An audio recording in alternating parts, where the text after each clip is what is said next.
జగన్మోహన్ రెడ్డి గారికి పాపం కొంత దిమ్మ తిరిగి మైండ్ బ్లాక్ అయిందంటారు కదా, ఆ విధంగా జరిగింది. ఎందుకంటే 11 సీట్లకి నాకు దేవుడు అవకాశం ఇచ్చాడు.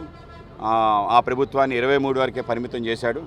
ఆయన 23 అనే విషయాన్ని చెప్పి నాకు దేవుడు అపరిమితమైన శక్తి ఇచ్చాడు కనుక నేను ఏదైనా చేస్తే చెల్లుతుంది, విచ్చలవిడిగా నేను ప్రవర్తించినా సరిపోతుందని ఒక అరాచక పరిపాలన ఈ రాష్ట్రంలో తీసుకురావడం జరిగింది.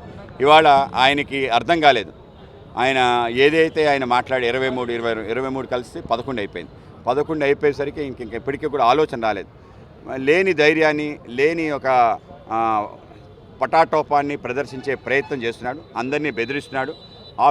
పోలీస్ ఆఫీసర్స్ పేరుతో సహా చెప్తున్నాడు, మళ్ళీ నేను వస్తాను, నేను అంత చూస్తానని చెప్పి అధికారులను ఈ విధంగా బెదిరించడం చట్ట వ్యతిరేకం. ఆ విధంగా రెడ్ బుక్ అనే మాట కన్నా ఏదైతే నియంత్రిస్తూ తన అధికారం కోల్పోయినా కూడా ఆ యొక్క డాంబికాన్ని ప్రదర్శిస్తూ అందరినీ హెచ్చరించడం మేము తీవ్రంగా ఖండిస్తున్నాం.